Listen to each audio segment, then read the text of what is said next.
Hi, it's Brendan here. Before we kick off with this week's podcast, I wanted to let you know some exciting news. My new book is out now.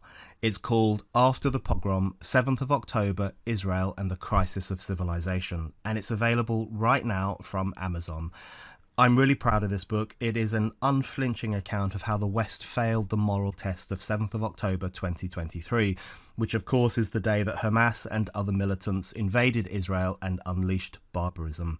The book documents in chilling detail how activists, academics and others in the West ended up making excuses for Hamas's violence, ended up taking the side of the pogromists against the pogrom's victims, and ended up, in the process, turning their backs on the values of civilization. The book is fundamentally a call to arms for Western civilization. It makes the case for restoring Enlightenment values and standing with Israel while it's under attack by radical Islamists. I don't know if an author is allowed to describe his own book as essential reading, but I really do think it's essential reading. It's called After the Pogrom, 7th of October, Israel and the Crisis of Civilization, and you can get your copy right now on Amazon. I'm also delighted to say that we will be having a live Zoom launch for the book at 7 p.m. on Tuesday, the 1st of October, where the brilliant Batya Ungar-Sargon will interview me about the book.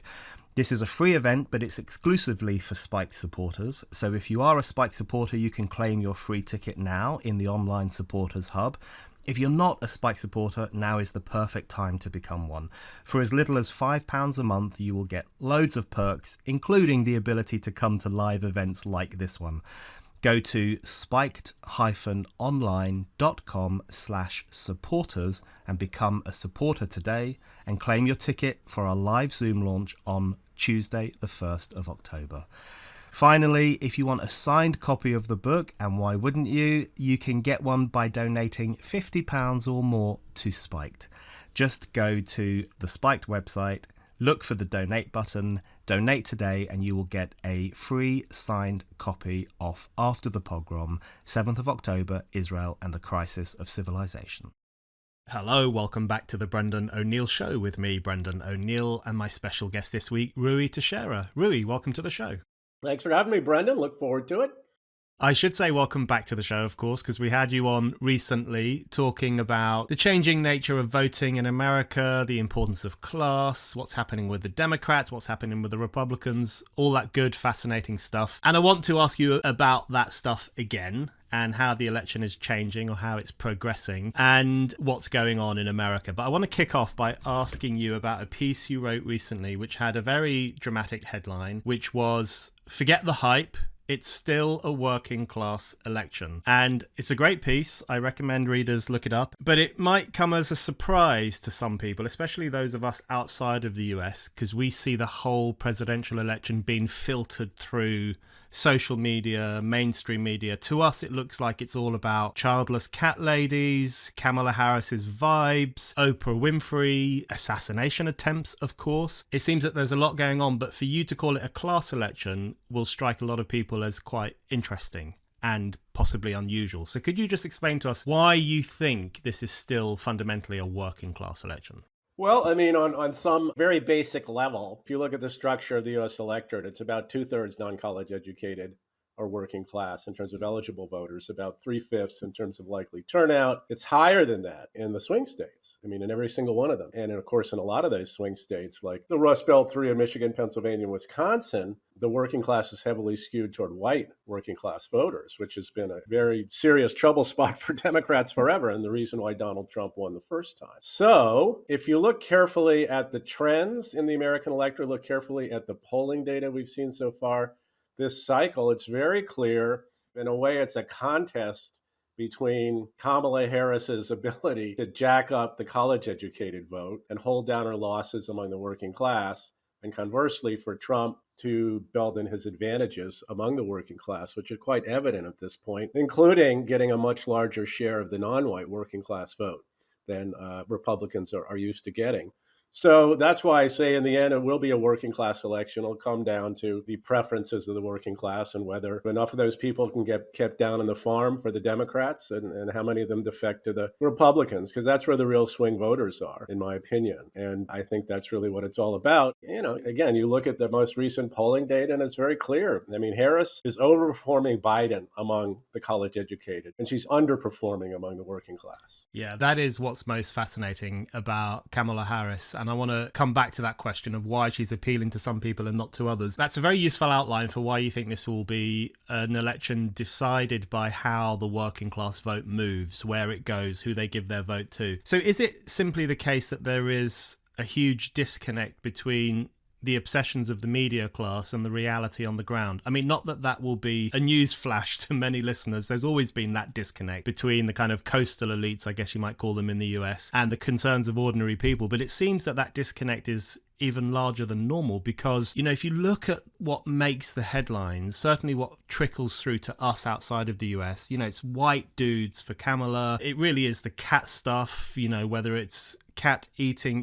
immigrants or childless ladies with cats. I mean, it really is this level of stuff. And people have openly referred to it as the vibes election. And, there have been pieces in the Washington Post favorably calling it the vibes election and why vibes will benefit the Democrats and benefit potential President Harris. You argue that there are huge numbers of voters out there who are concerned about issues like crime, inflation, immigration, the issues that really top the polls in terms of what working class voters are thinking about. So how do you explain that disconnect between how you see the election and how the rest of us see it through the media?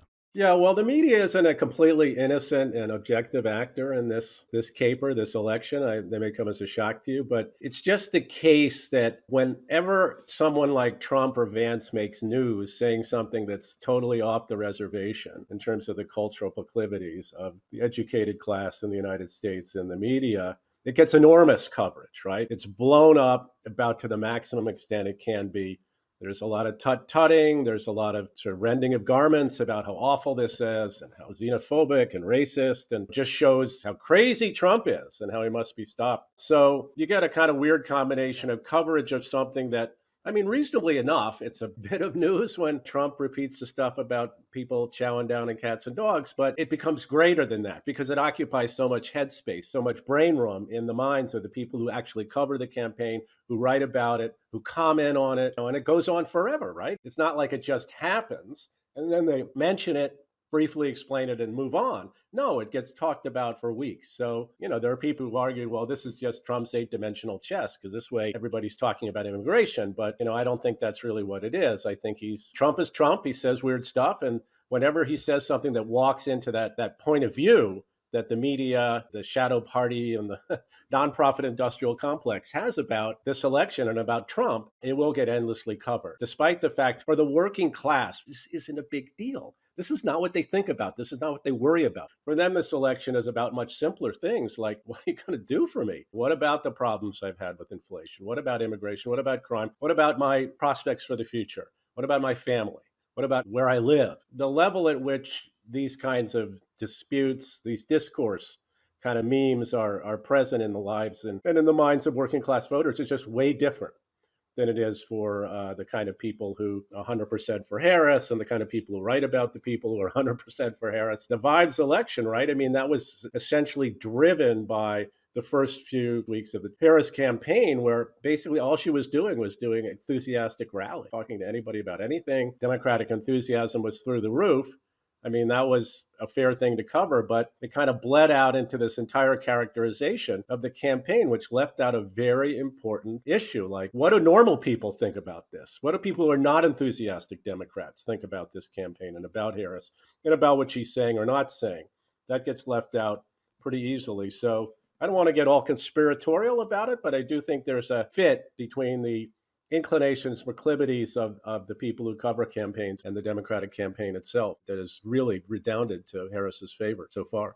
It really is extraordinary if you contrast the obsessions of, I don't know what we're supposed to call them, the pajama classes, the laptop elites, the woke. There are many different names for a group of people that sometimes can be hard to pin down, but I think people generally know who we're talking about when we talk about those people. Their obsessions and then the concerns of working class voters. And it always reminds me that after the 2016 election, when Trump won, of course, there was an effort, or at least there was some lip service paid to the idea that the media had to go into parts of America it had never really gone to before to try to understand these strange people who had voted for such an unusual man like Donald Trump. Even the New York Times brought on some new members of staff whose role really was to speak to and speak for designated deplorable a talker to or something. Yeah, exactly. Yeah. Go out and talk to some people in a diner. Get back to me. There was almost a Victorian element to it, going into the heart of darkness to try and decipher the religions and the beliefs of these strange tribal groups. But that clearly hasn't happened, because the disconnection to me seems even worse than it was, if that's possible, in 2016. So were they just making it up when they said they would make an effort to understand working class voters? Did they just give up on that? What happened there in relation to the media? I mean, when something like this happens, as cataclysmic as Trump getting elected in that election, it was such a shock to the system that they felt they did have to make some effort to try to understand why this happened. And initially, in the immediate aftermath of the election, there was some sympathy, I think. They wanted to allow for the possibility that maybe these people really were left behind. Maybe they had some real grievances, but I think that bled away pretty quickly. And a consensus formed that, our initial take was correct. These people are racist and xenophobic and quasi-deplorable. There's no conceivable reason why any good person should vote for Donald Trump. And I think here we are 8 years later, and I don't think that attitude has changed at all. In fact, I think it's to some extent solidified, particularly because now not only is Trump, is this guy like he was in 2017 who just got elected, and he's pretty weird and he says these terrible things, but now he's, a danger to democracy. It's 2 seconds to midnight. And if Trump gets elected, it'll be the end of the republic as we know it. And I know from talking to a lot of my liberal friends, that's their default setting. I mean, the people who vote for Trump, it's ununderstandable. How can anyone vote for this guy? He's obviously a terrible fascist. And the thing about Springfield and the Haitians totally walks into this, right? Because look at what he said. I mean, this is like not a true story. Just shows how terrible and xenophobic are. This is like fascism speak. And I think either they're really dumb, which is another trope, dumb enough to vote for Trump, or they truly are deplorable, racist, xenophobic people. That's all there is to it. So I think, and you're not crazy to think maybe it's almost a little worse than it used to be. There was at least this passing attempt to try to understand why a good chunk of the country would vote for Donald Trump in 2016. And now it's kind of like, here it is 8 years later, and the stupid, unwashed people in flyover country still haven't figured it out. What's that about? They can't understand it. So, I don't know how much time I spent trying to convince people that you should take this a little bit more seriously. There might be more to it than that. There's a reason why they don't like people like us, the elites who actually run the country. Basically, the median college-educated liberal really does look down on those kind of people. They really do think they're stupid. They really do think they're terrible people. So I know Harris has been going out there saying, well, I don't want to say anyone's a terrible person. I want to talk to everybody, and we're going to bring people together and all this kind of stuff. But I'm not sure how well that's selling in the heart of the working class in America. Let's talk a little bit about how well it's selling or not. It strikes me that Kamala Harris, or certainly the team of people around her, are probably clever and careful enough not to say something like basket of deplorables. I think they're probably wise enough not to do anything stupid like that. But you have already said, and it's really interesting to look at the statistics on this, that Kamala is doing better than Biden amongst college-educated whites, but then worse amongst working-class voters. So give us a sense of how that's playing out. What are the numbers like, and how badly is she doing in working-class areas, or is there still hope for her in some of those parts of the country? Well, there are certain parts of the country where she's probably doing better than others, like her performance among Wisconsin non-college educated voters is better than it is in Pennsylvania, which in turn is better than it is in, say, Arizona. So there's a lot of variation, but I've seen a very big picture way of looking at this. The best data we have from 2020 is that Biden lost the overall working class or non-college educated by 4 points, which is very unusual for Democrats. Usually by a combination of at least whatever support they get in the white working class plus overwhelming support. When the non-white working class, they keep their heads above water in terms of that overall group, but that was not the case in 2020. So you look at the polling we've seen in this cycle, he's behind by double digits among working class voters as a whole. maybe an average of 12, 13, 14 points. And it's worse in some polls. So we're looking at a pretty big swing away from Harris among working class voters relative to Biden. And then if you look at college educated voters, particularly white college educated voters, she's doing much better. I think in the recent New York Times poll, she was ahead by 25 points among white college educated voters, a group that Biden only carried by 9 points in 2020. And in overall college educated, we're getting into the 20s as well. Again, he carried them by like 18 points, I think, in 2020. So, basically you got the working class going down, you got the college educated vote going up, and the Harris hope is that the net of that is still enough to keep their heads above water in enough states to win the election. But it's clear that's what's going on. And it's clear that, this just continues a trend where, in a very strict nose counting sense, you can now say the Republicans are the party of the working class in the United States. You may say, well, but what about the interests of the working class? They're not the working class party. But look, if the working class votes more for one party than the other, I think one can reasonably say that is a party of the working class, whether you like it or not. And I just think this is like a continuation of a long-term trend where Democrats have become increasingly invested in issues and priorities that are not the issues and priorities of the working class, and much more responsive to college-educated professional elites, people on the coast, people in the big metros whose issues and priorities and values are just different. And they feel very strongly about it. And they contribute a lot of money. And they staff the infrastructure of not only the Democratic Party, but of the whole vast nonprofit foundation academic industrial complex, right? They all think roughly the same thing about roughly the same set of issues. And these issues are not what is of most concern to working class voters. And 40 years ago, Democrats were a lot closer to the idea that fundamentally we should be about sort of the material welfare of the broad majority of people, the working class and the middle class. And that's really what we're about. We're trying to figure all that out. And yes, we're against discrimination. We're for a tolerant society. But our fundamental goal is to lift up the disadvantaged and working class among us. And I just think it's just the relative weight of these issues has changed enough. It's really changed the character of the party and increasingly changed the demographic composition of the party. And of course, that just is a feedback loop, right? The more you're dependent on the votes of college-educated voters in relatively dynamic areas, the more you're going to cater to their issues, and the more they're going to dominate your party. And of course, the primaries and all that, where you have even lower turnout and you have even more ideological people turning out. So that's a sad tale, Brendan. What can I tell you? I think there may be something like that happening in the UK as well.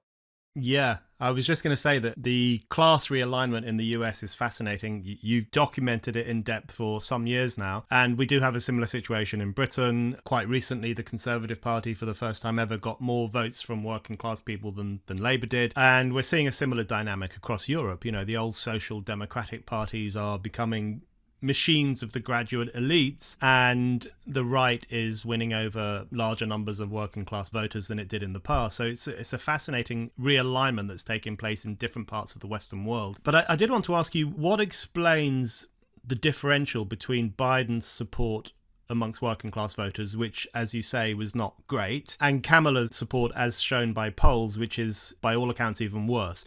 I can't decide if it's because she's even worse on the issues that matter to working class voters than Biden was, or if there's a cultural thing as well.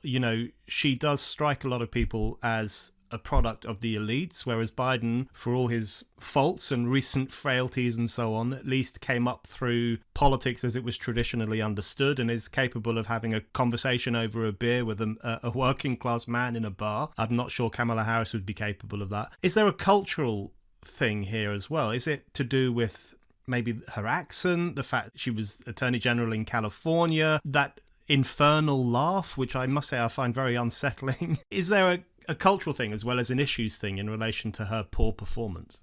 Well, in fairness to Harris, though, it should be pointed out that Biden, prior to dropping out, was cratering with all kinds of voters, including working class voters. He was not matching his performance in 2020 at all, which is a big part of his problem. However, if you look at how Harris has managed to improve relative to, pre-dropout Biden, it's really been heavily drawn from improving their status among college-educated voters. So she has brought some working class voters back, because Biden was really doing terribly, particularly she's improved among the non-white working class, but the non-white working class support is still running far below what Biden even got in 2020. So just to clarify that, it's not like it's all because of Harris. There's something about the Democratic ticket and performance in general, which was putting off voters in the United States. And broadly speaking, that would be two obvious things. One is their material welfare under the Biden administration, which just was not that great. I don't know how much ink has been spilled in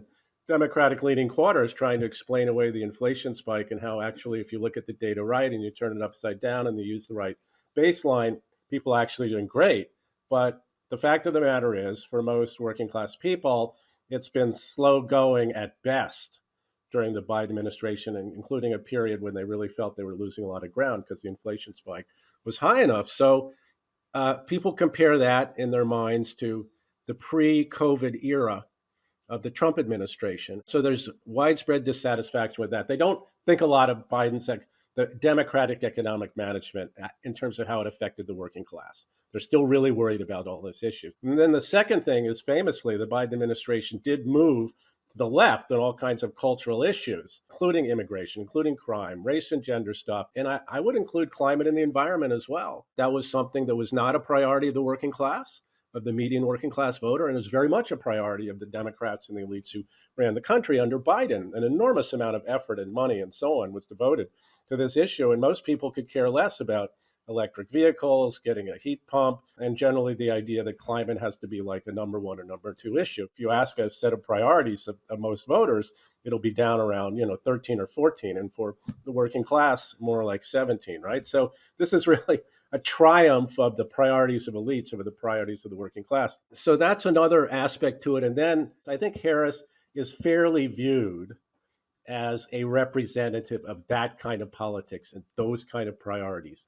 And she is. That's her culture. She's a California liberal Democrat. She does not come across as like a working class oriented person in any way, really, in the way that Biden, I think, as you were pointing out, does manage to do that. I mean, he comes out of a different political era, different political school, and his instincts are different. I think Kamala Harris's instincts are entirely in sync with the way the Democratic Party has evolved in the last 20 years. Her culture is the culture of the college-educated elites in this country and the vector of liberal cultural issues to which they cleave, right? I mean, she's trying to walk away from them now, but I don't think it's terribly convincing, and I think that's a problem. And I think that explains, among other things, why she's not making much progress among working class voters at this point. After getting back some of the working class voters just because Biden looked like he was about to collapse, she's brought some of those people back, but she definitely still has the same problem in spades that Democrats have been developing the last period of time. And what is her standing like amongst Hispanic voters and African American voters? Because one of the very interesting shifts in recent years has been the growing willingness for a period of time of Hispanic voters and even African American voters to vote for Trump, or to take a punt on Trump, a man that they had been told relentlessly was evil and fascistic and racist and so on. But there was a very interesting shift in Trump's direction amongst some of those quarters in American society. What's Kamala Harris's standing like amongst voters from ethnic minorities? Well, it's definitely continuing a trend of diminished support among Hispanics. I mean, most of the evidence suggests it's heavily concentrated on Hispanic working class voters, which is the great majority of Hispanic voters, not college-educated Hispanics who are pretty much like other college-educated voters. But I mean, if you compare 2016 to 2020, there was basically a 16-point decline in the Democrats' advantage among Hispanics. And we're looking at, as we move into this cycle, looking at the latest data, could be another 10-point decline in the Hispanic advantage for Democrats. So if it was 23 points for Biden in 2020, it's looking more like 11 or 12 points now for Harris. And it looks like Trump might get 40% and north of that among Hispanic voters, which is very unusual. So that trend is just continuing on a somewhat lower level, but still very interesting, is there's been a lot of evidence that Trump is going to get a larger proportion of the black vote into the teens, maybe even the mid-teens, which again would be far different than was true in 2020 and very different from what was true in 2012. So one very broad brush way to think about this, we're seeing a decline in racial polarization, which is actually a good thing, right? We don't want people just voting on the basis of their ethnic identity or their racial identity, but there's an increase in class polarization. So I think we're definitely going to see that in spades in this election. And people are going to be surprised, I think, unpleasantly on the Democratic side to see the extent to which non-white voters are not going to vote for them anymore just because they're non-white, and that the Republicans are viewed, despite how deplorable Trump is, as being, interesting to a lot of these voters. I mean, the Democrats aren't going to lose their overall advantage among non-white voters anytime soon, but if your margin among these voters declines by 10 points, that has a big effect on an election. And that's really what we've been looking at for the last cycle or two. Yeah, class polarization is definitely preferable to racial polarization, because at least it's a polarization based on issues and tangible questions that are susceptible to being fixed and improved, whereas race is a given from birth, and it's not good for a society to be divided along those lines. Exactly. So you'd think Democrats would be all over that, right, as the historic party of the working class. But I think they're still in denial about it in this country. Here in the U.S., I think there is still considerable resistance to facing up to that fact. We have to do something, as the leftish party, the more working class party historically, we have to do something about this class polarization. It actually is a very bad sign that we're losing working class support, and even if we're able to make it up with college educated voters to some extent. I mean, it's not a good thing. It's not a good look for us, and maybe we should try to do something about it. Plus, I have a big paper coming out at AEI called Politics Without Winners with Yuval Levin, where basically I think that because Democrats, Republicans have their own problems, but Democrats aren't confronting the problem with working class voters, they're able to keep their noses above water because of their disproportionate support now from the college educated and trends in their direction. But it's not a recipe for a truly dominant majority that could get a lot of the things done Democrats, at least in theory, want to get done. I mean, it's this stalemate, this back and forth between the parties, and highly polarized political terrain where nobody ever gets a serious advantage and gets to sort of try to move the country in the direction they like, but things keep on toggling back and forth, I think is a recipe for not productive policy making and for a lot of angry people.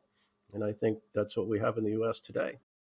Before I ask you about Trump and Vance, I want to get your view on those. One more question related to what you've just said, actually, which is the question of what happens if Kamala Walz, if those two get into power because they could keep their noses above water as a consequence of their success among college-educated voters. What does that look like, do you think? So you've said that they won't really be able to get much done because their democratic legitimacy will come from one very particular section of society. But isn't it also possible that they will become even more dreadfully embedded in those narrow cultural obsessions and those narrow cultural questions to the detriment of the concerns of ordinary Americans? So I guess it could go either way. They could either become a kind of shaky administration because their power comes from a smallish section of society, or they could become even more culturally arrogant and more culture war orientated. What's your prediction on how that might play out? I mean, realistically, even if they're able to squeak out a victory in this election in the terms of the presidency, it looks very probable to lose the Senate, in which case they won't be able to get anything done anyway, even if they wanted to, even if they could sort of herd all their cats in the right direction with a very thin majority. So one would think that if they just squeak through this time against the terrible fascistic Trump and they lose the Senate, one would think that this might lead to some rethinking. Okay, guys, we had that 4 years, we passed all this great legislation, and they really still don't like us that much. Maybe we need to rethink this whole thing. I mean, look at the results from this election, hypothetically. We're losing even more working class votes. We're getting some more college educated votes, but so let's do something different. Let's move to the center on cultural issues. Let's have a different kind of economic agenda that isn't so focused on climate, and it's more like about making American economy more productive and grow faster and so on and so forth. We want an abundant economy. We're if that's a clean energy economy, fine. But our main priority is to make people's lives better. However, I think what you're getting at is that might not actually happen. I think a very plausible scenario is if she squeaks through and they lose the Senate. I think there will be a chance. You dance with the one what brung you. College educated voters, our liberal college educated voters who put us over the top. We will respond to those priorities because that's what we kind of want anyway. I mean, they're really our people. So I think there's a very reasonable chance they would simply try to govern through executive orders and actually push even more of the agenda that has alienated a lot of working class voters already. In other words, there wouldn't be any attempt to move to the center on cultural issues. There would be basically stay the course and do as much as you can with what little power we have at the federal level to make that happen. So yeah, I think there's a real chance that if they squeak through, as you say, that cultural arrogance might simply become accentuated rather than reconsidered. And then again, because the Republicans don't have their act together either, we're back to the stalemate between the parties and a lot of rancor, a lot of polarization, and a working class that keeps on looking, I think, for a party that really would represent their interests in a way that they had hoped in the past the Democrats did. They're toying with the Republicans now, but I probably don't need to convince you that it seems unlikely that a Trump administration would really have its act together in this respect.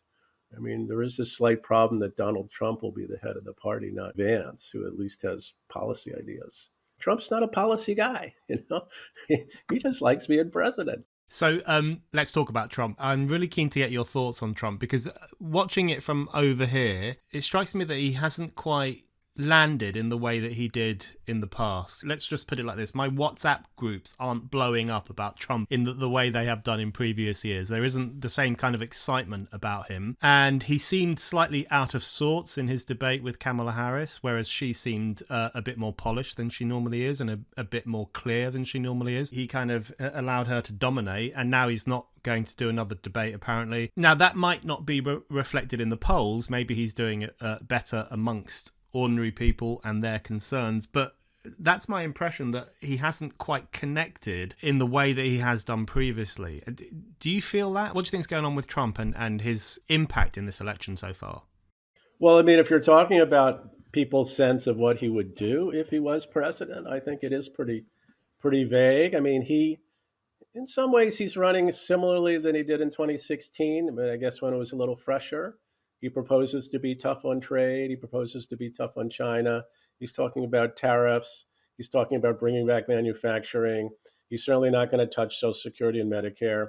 I mean, some of the old golden oldies they're still present. But I do think there's a certain sort of confused aspect to it, because not only is he going to do that, he's going to have tax cuts. He's going to, not tax Social Security benefits. It doesn't really add up to much, and that makes sense in terms of a policy program. But perhaps more important than that in the immediate sense is I don't know what ordinary voters are getting out of it, other than, Trump seemed to do a pretty good job when he was in there before inflation was down, the economy was growing. I like the idea of being tough on trade, blah, blah, blah. But he doesn't have a clear vision either of what he's presenting to America. And just realistically, if he does get in, how coherent is his policy program going to be? There are people like Orrin Cass and American Compass who have really interesting policy ideas and have relationships with Vance and Hawley and Rubio and people like that. But how much influence is that really going to have on policymaking, on actually what gets done? I mean, there are people who are mildly optimistic that some things would get done. I had a podcast the other day with Julius Krein when we were talking about this, and he mooted about some ideas that really might be maybe could be pursued in the Trump administration. But the truth of the matter is, Trump is such a wild card, and the Republican Party itself is so disunited on economic philosophy that it's entirely unclear what he's going to be able to do, which is, again, back to this theory that what we really have is a stasis or, sort of this vexed equilibrium between the parties that is unlikely to change even if Trump does get elected. So, yeah, I mean, I don't know. What do you think? You think Trump will be able to do much or even want to do much? Well, it's hard to tell. My feeling is probably not, for the reasons you've just outlined there, but it's difficult to decipher it at the moment. He doesn't seem as confident as he has previously, and I don't just mean that in a vibes sense, but I also mean that in a policy sense or an idea sense. You're right that he's kind of playing some of the old tunes, but with a bit less vigor than in the past, I feel. So it's hard to tell what he wants to do beyond being president again. But in relation to that, I did want to ask you about Vance. So you said that JD Vance is more of a policy guy. He's certainly more of an ideas guy. He's been doing the rounds and writing and talking and pushing ideas for quite some time. What do you think, if he were able to influence Trump, although Trump recently said he doesn't speak to Vance very much, which was a bit disconcerting. If he was able to cut through and have an impact on Trump and what Trump might do in the White House, what do you think Vance could bring to modern America that might be beneficial? Or do you think it's just not possible that he'll be able to push Trump in a particular direction? Yeah, well, it's probably not terribly possible, and I guess it can't be ruled out. I do think Vance has, for example, would be very sympathetic to the kinds of economic ideas you see that Orrin Cass and the American Compass crowd have, sort of a real attempt at a serious industrial policy that goes beyond clean energy stuff to the defense industrial base and lots of other things in terms of making the American economy more competitive, having more sensible sort of programs that could benefit working class people that aren't just, throw a lot of money at them. A real attempt for childcare policy and policy around labor and what have you. I mean, Vance has a lot of ideas, and the American Compass people have a lot of ideas. I just think that that wing of the party is not going to be able to muster the support within the party, and therefore maybe be able to influence Trump enough to do things differently. But I do think Vance at least has a philosophy. He not only will denounce elites in a populist way, but he actually has a theory of how you can do things differently to reduce the power of elites and get the American economy working in a way that benefits more people. Now, it may be a wrong theory, but at least it's a theory.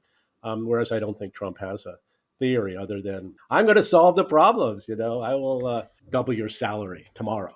Trust me on this. So yeah, so I don't know what's going to happen with that. It was kind of weird that Vance was picked anyway from a strictly political standpoint. It wasn't really an optimizing pick. I guess they were riding high at the time, but he is well thought of in some sectors of Trump world. He's made a lot of effort to get himself into that position. Obviously he's turned out to be a bit of talk about somebody who doesn't get a break from the press. My goodness, that guy his entire past has been dredged up. Everything he said that, on some previous podcast has been out there. They're just merciless. And I think JD is maybe wasn't quite ready for that. It's so interesting and ridiculous that one attack line is to call him weird and a weirdo, coming from people who would quite happily subject a 13-year-old to gender reassignment, drugs, and do all sorts of things that invite people to the White House who claim to be neither male nor female. If we want to talk about weird, let's talk about weird. But I think they kind of dropped that one now. I think now the new thing is he's just a racist, opportunistic swine.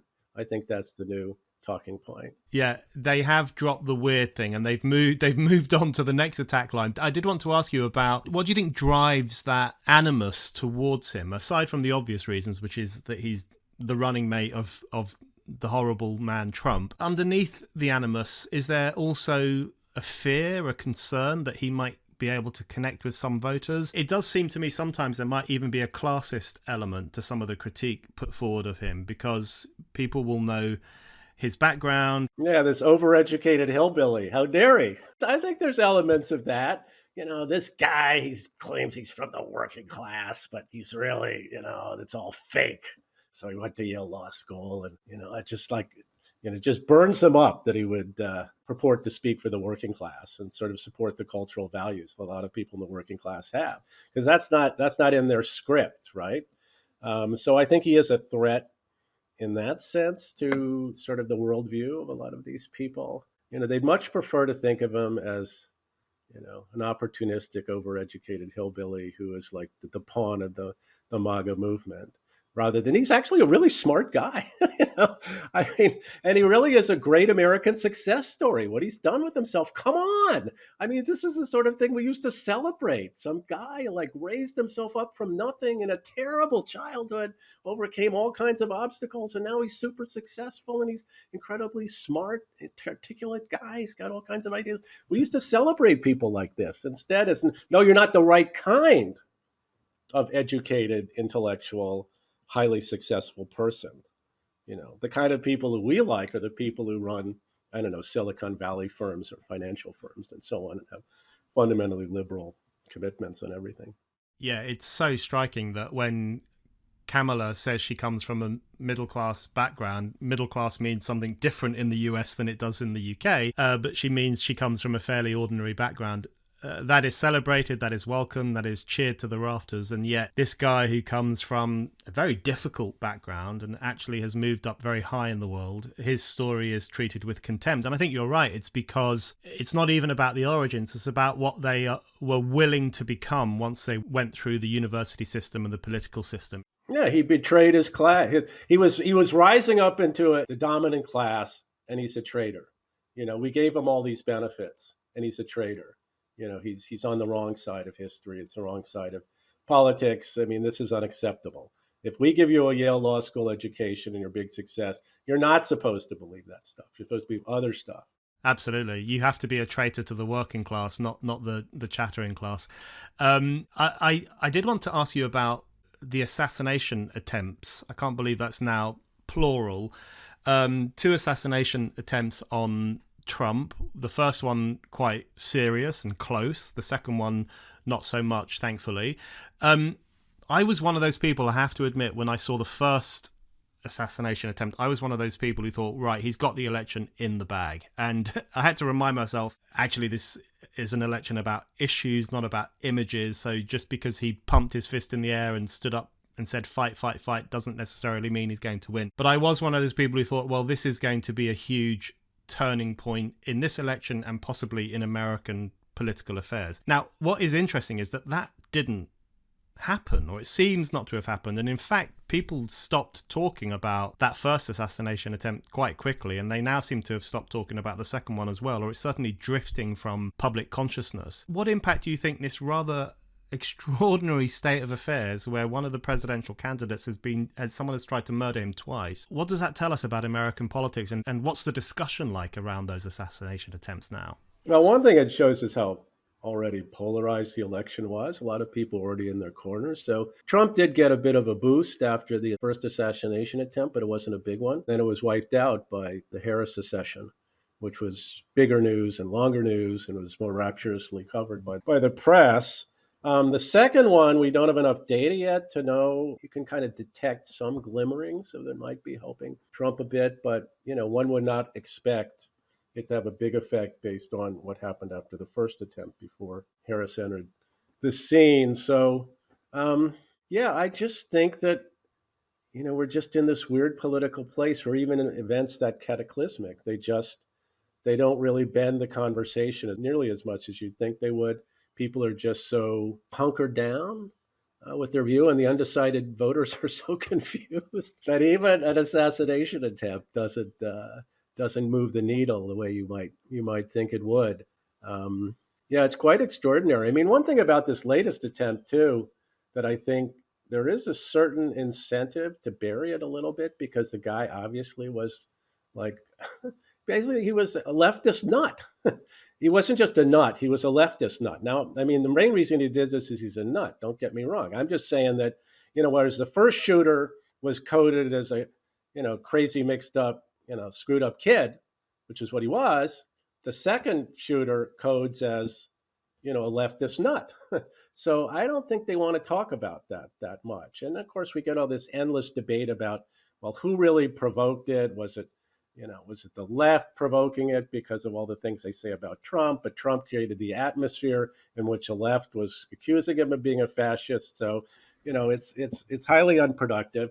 And maybe that, thinking about it, is one reason why it doesn't have as much effect on overall politics as we think, because it quickly devolves into this blame game, that is just frustrating and confusing, I think, to most people who even know anything about it.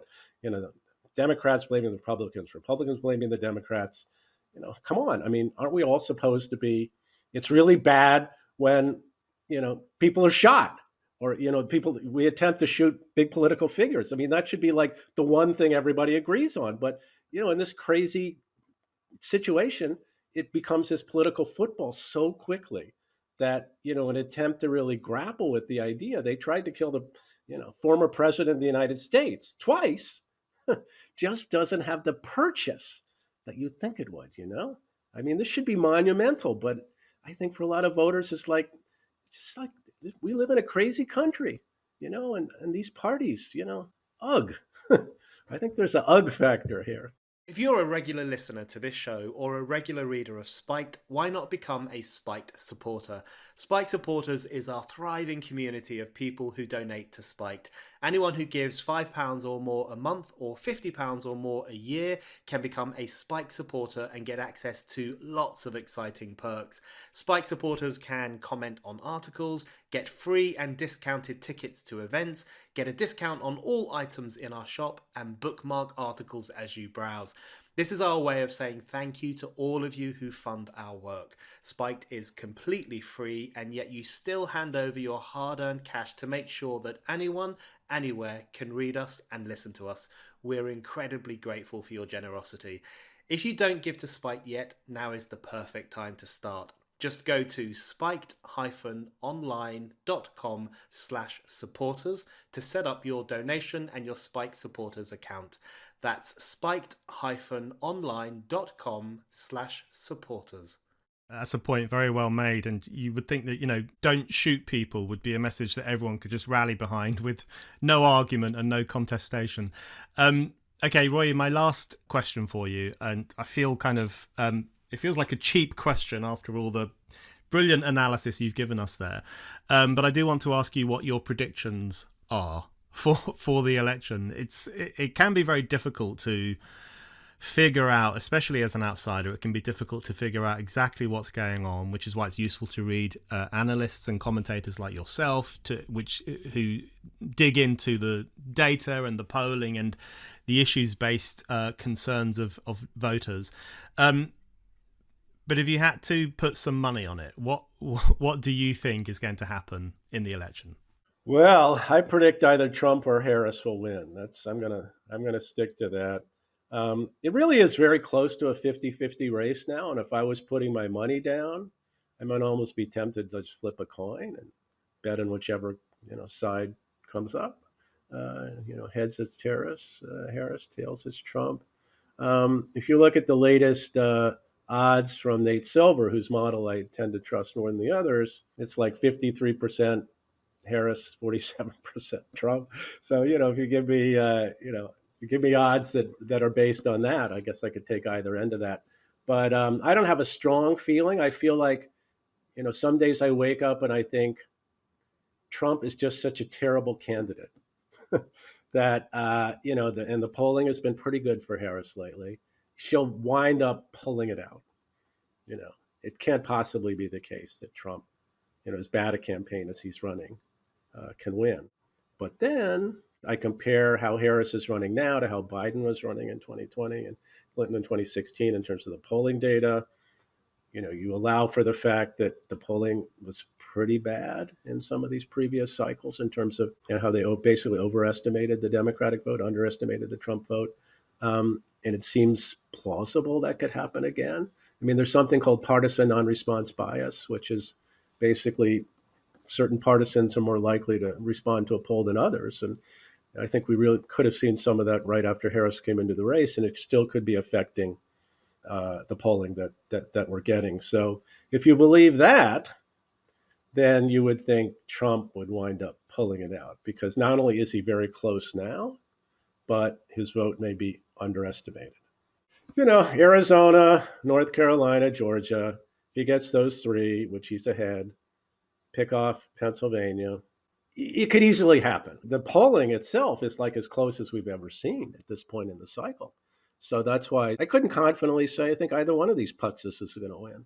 So, I hate to be wishy-washy, but there you go. I confidently predict Republicans will take the Senate, for what that's worth. So we'll have divided government no matter. Well, actually, Trump wins. He'll have the Senate. There's some chance they'll keep the House. There's certainly better chance of a Republican trifecta than the Democratic trifecta. But that's not quite what you asked. What you really wanted to know is who's going to win the presidential election. And I'm afraid, Brendan, I can't tell you. It's just too damn complicated and too damn close, And frankly, I'm not that excited about either one, though personally, I'll probably wind up voting for Harris, but, without a great deal of enthusiasm. Ruy, thank you very much. Sure. Thank you.